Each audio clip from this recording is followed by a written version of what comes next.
Kursk viloyatiga Ukraina tomonidan uyushtirilgan hujumda o'zbekistonlik yigit vafot etdi.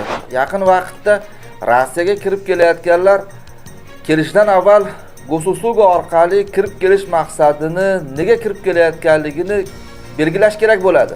23-maydan MVDga rasmiy murojaat yo'llash uchun kishining shaxsiy tasdiqlangan akkaunti bo'lishi kerak. O'zbekistonda banklardan kredit olib qaytarmagan shaxs Rossiyada qo'lga olindi. Rossiyada qurishlarda ishlayotgan migrantlar soni 500 ming kishiga kamaydi. Rossiyaga noqonuniy kirmoqchi bo'lgan 29 nafar kishi qo'lga tushdi. Assalomu alaykum do'stlar. Bugun 18-may.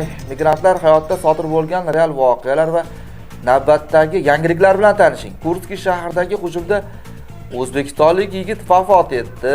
Shahardagi mehmonxona Ukraina qurolli kuchlari hujumidan vayron bo'lgan. Mehmonxona vayronlari ostidan 39 yoshli O'zbekiston yigitining jasadi topilgan. Shu Ukraina bilan yaqin yerlarda, mana shu Kursk viloyatida yoki mana shu Ukraina bilan chegaradosh yerlarda hali ham shu jangovar harakatlar tugamayapti. Buning oqibatida mana shu Rossiyaga bo'lsin, Ukrainaga bo'lsin har xil dronlar uchirilyapti yoki mana shu harbiy texnikalar yuborilyapti. Shuning uchun juda ogoh bo'linglar. Bu yerda ishlamoqchi bo'lsangiz, ehtiyot bo'lganingiz yoki vaqtincha mana shu Rossiyani xavfsiz bo'lgan hududlarda ishlashni ko'zlab maqsad qilganingiz o'ylashimcha to'g'ri bo'ladi. 30-iyundan Rossiyaga kirib kelayotganlar Rossiyaga qachon va nima sababdan, nima uchun kirib kelayotganliklarini Gosusuga portali orqali yoki ID.ru platformasi orqali belgilashlari kerak. Bu kamida 3 kun oldin qachon va nega kelayotganini ko'rsatish uchun ariza tashlamoq degani. Rossiyaga kirish uchun taqiqga bo'lgan kishilarga QR kod yuborilmaydi, aksincha ularga rad javob beriladi. Va albatta Rossiyaga kirishga ruxsat bor kishilarga QR kod beriladi. Mana shu QR kodni chegarada ko'rsatib o'tib ketish kerak bo'ladi. Shu o'rinda bir muammo bor. Albatta Rossiyaga birinchi kelayotgan yoki Rossiyaga kirib chiqib ketgan chet el fuqarosi Gosusugani qanday tiklash mumkin? Qanday Gosusugada ro'yxatdan o'tishi mumkin? Bu albatta muammoli. Gosusuga portalida tasdiqlangan akkaunt bo'lishi kerak bu uchun.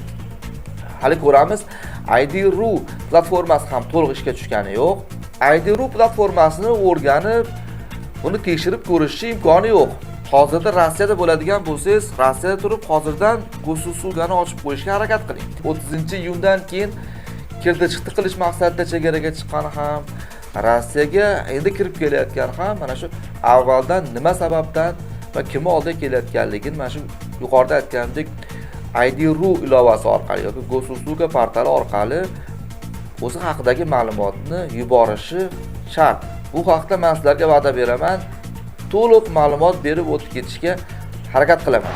Ana endi yana keyingi ma'lumot 23-maydan boshlab Rossiyaning Ichki ishlar vazirligiga rasmiy murojaat yo'llash, ya'ni mana shu chet el fuqarosi reyestrda bo'ladigan bo'lsa yoki bir necha sabablar bilan MVDga murojaat yo'llamoqchi bo'ladigan bo'lsa, bu shaxsni ham Gosusuga portalidan ro'yxatdan o'tgan va tasdiqlangan akkaunti bo'lishi kerak. Biz tomonidan keladigan rasmiy javoblar ham faqat mana shu shaxsni o'zini elektron pochtasiga yuboriladi.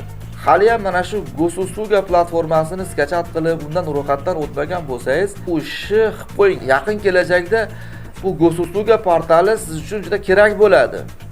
Shuning uchun buni kechiktirmang. Hozirdan mana shu Gosusuga platformasidan ro'yxatdan o'tib, shaxsiy akkauntingizni tasdiqlab oling. O'zbekiston banklaridan 9 million dollarga yaqin kredit olib, buni qaytarmagan o'zbekistonlik Rossiya hududida qo'lga olindi. Hozir Rossiya bilan O'zbekiston o'rtasida mana shu ichki ishlar yoki prokuratura bilan bog'liq bo'lgan yaqindan birga ishlab chiqish choralari ko'rilgan va bular amalda hozirda qo'llanyapti. Shuning uchun Rossiyadamisiz, siz O'zbekistondamisiz? Avvallari bo'lardi, bo'lishi mumkin. Men O'zbekistonda bu narsa sodir etdim, chetga chiqib ketsam, men bundan ozod bo'lib qolaman yoki Rossiyada nimadir ish qildim, O'zbekistonga ketib boradigan bo'lsam, bundan mustasno bo'lib qolishi mumkin, ya'ni ayblovdan ozod bo'lib qolishi mumkin degan shunday o'ylar va harakatlar bo'lgan bo'lishi mumkin. Lekin hozirgi kunda bunday harakatlar juda katta xato. Bu kishining qilgan qilmishi uchun xoh Rossiyada bo'lsin, O'zbekistonda bo'ladigan bo'lsin, mana shu mamlakatga yuborilishi, mana shu qilmish sodir etgan yerda bo'lishini ta'minlab berish ikki davlat o'rtasida kelishib olingan. Shuning uchun Rossiyaning qayerida yoki O'zbekistonda qayerda qilmish sodir etilmasin, mana shu kishi qo'lga tushadigan bo'lsa, Rossiyada yoki O'zbekistonda bu kishini darhol mana shu qilmish sodir etgan yeriga jo'natib yuboriladi va bu yerda mana shu javobgarlikka tortilishi uchun Rossiyada qurilishda ishlayotgan migrantlar soni 500 ming kishigacha qisqardi. Bu haqda Quruvchilar milliy boshqarmasi rahbari Anton Glushkov ma'lum qildi. 2025-yilning ko'rsatkichi o'tgan yilga nisbatan 15-20% ga kamaygan. Bu holatga migratsiya siyosatini kuchaytirilishi sabab bo'lgan. Sizlar nima deb o'ylaysizlar? Bu haqda video ostida izohlarda qoldirishingiz, fikrlaringizni bo'lishingiz mumkin. Rossiyaga yuk mashinasi orqali noqonuniy kirib kelishni maqsad qilgan 29 kishi qo'lga olindi. Ular orasida afsuski ayollar ham bor. Avvallar ham bo'lar edi. Mana shu yuk mashinasi orqali qanaqadir aylanma yo'llari bilan Rossiyaga kirib kelish. Buni men hozir ham shunday holat kuzatilayotganini ko'rib o'zim to'g'ri shokka tushib qoldim. Rossiyaga hozirda aylanma yo'l bilan kirib kelish yoki mana shu UBKM va'dasiga ishonib, Rossiya hududida bo'lishini ta'minlab berishiga ishonib, fura bo'lsin, poyezd bo'lsin, shunga yashirib kirish o'ylashimcha hozir 99.9% ga xato.